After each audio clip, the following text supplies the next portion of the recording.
मैं एक शादीशुदा महिला हूँ। मेरी शादी को ज्यादा समय नहीं हुआ है। मेरी अरेंज मैरिज हुई थी। मेरे माता पिता ने ही मुझे विशाल से मिलवाया था। यही एक वजह भी है कि शादी से पहले मैं अपने पति के बारे में कुछ भी नहीं जानती थी। मेरी समस्या यह है कि शादी के बाद से ही मैं बहुत उदास रहने लगी। दरअसल विशाल से शादी करने के बाद मेरा वैवाहिक जीवन अच्छा होने की बजाय बेकार होने लगा। मुझे इस शादी और उससे वो प्यार, देखभाल और गर्मजोशी नहीं मिली जिसकी हमेशा से मैंने उम्मीद की थी। शादी से पहले मुझे विश्वास था कि मैं उससे प्यार करना सीख सकती हूँ और मैंने किया भी, लेकिन वह अभी तक मुझसे प्यार नहीं कर पाया है। मैं हमेशा उसके प्यार के लिए तरसता रहती हूँ। मैं जब भी उससे बात करने की कोशिश करती हूँ, वह काम में व्यस्त होने की शिकायत करता है। उसके पास मेरे साथ वक्त बिताने के लिए बिल्कुल भी समय नहीं है। वह मुझ पर ज्यादा ध्यान नहीं देता। सच कहूँ तो मैंने अपने जीवन में इतना अकेलापन शादी से पहले कभी महसूस नहीं किया था। वह मेरी जरूरतों को नहीं समझता था।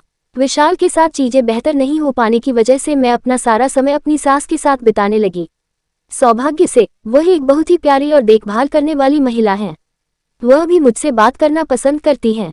उनके साथ मेरा समय अच्छे से कट जाता है। लेकिन जब रात आती है तो मुझे भी लगता है कि दूसरी महिलाओं की तरह मैं भी अपने पति के साथ रोमांटिक पल बिताऊं, लेकिन मेरी किस्मत में ऐसा नहीं था। ऋषभ को देखकर मुझे अजीब महसूस हुआ।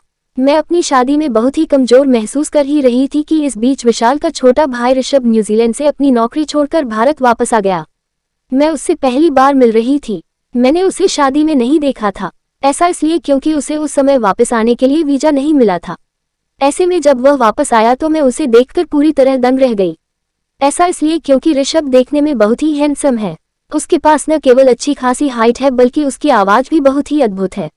उसके साथ बातचीत करने के बाद मेरे दिमाग में जो पहला विचार आया वह ये कि वो लड़की कितनी भाग्यशाली होगी जिसे अपने पति के रूप में ऋषभ मिलेगा। ऐसा इसलिए भी क्योंकि उसका नेचर बहुत ही कमाल का था।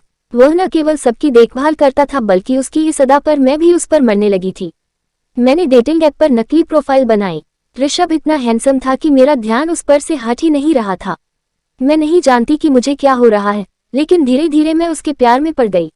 ये सब मेरे साथ इसलिए भी हो रहा था क्योंकि मेरा पति मुझ पर बिल्कुल भी ध्यान नहीं देता था। मैंने ऋषभ के साथ नजदीकियां बढ़ानी शुरू कर दी थी। मैंने उसे हर दिन खाना देना शुरू किया। मैंने उससे न्यूजीलैंड में उसके जीवन के बारे में बात करना भी शुरू किया। इसी बीच एक दिन मैंने उसे डेटिंग ऐप पर लड़कियों की जांच करते देखा। वह चुपके से लड़कियों की प्रोफाइल चेक कर रहा था। मैं नहीं जानती कि मुझे एकदम से क्या हुआ, लेकिन उसी रात मैंने उसी डेटिंग ऐप को डाउनलोड किया जिसका इस्तेमाल ऋषभ करता था और अपनी एक नकली प्रोफाइल बनाई।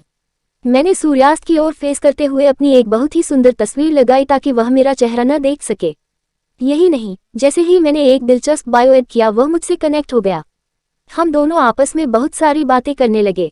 हम दोनों अलग अलग तरह की बातें करने लगे। प्यार भरी बातें करने के मामले में ऋषभ भी बहुत ज्यादा रोमांटिक था। वह मेरी दूसरी तस्वीरें भी देखना चाहता था, लेकिन मैंने ये कहते हुए देरी कि थोड़ा रहस्य बनाए रखना भी रिश्ते के लिए बेहतर है।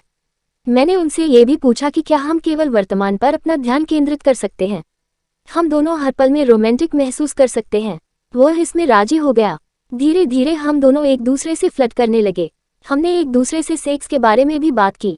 इसमें मुझे कुछ भी गलत नहीं लगा। शायद ऐसा क्योंकि मैं उसके साथ हर पल का बहुत ही ज्यादा आनंद ले रही थी। हालांकि कहीं न कहीं मैं जानती थी कि यह सब बहुत गलत था, लेकिन मैं खुद को रोक नहीं सकी। मैं बहुत ही डर गई थी। कुछ ही हफ्तों में हम दोनों के एक दूसरे के बहुत करीब आ गए। हम दोनों एक दूसरे से जुड़ने लगे थे। इसी बीच ऋषभ ने मुझसे मिलने को लेकर जिद करनी शुरू कर दी। वह मुझसे मिलना चाहता था, लेकिन मेरे लिए ये किसी भी तरह से संभव नहीं था। लेकिन एक दिन जब मैं उससे बात कर ही रही थी तभी अचानक से ऋषभ मेरे कमरे में आया।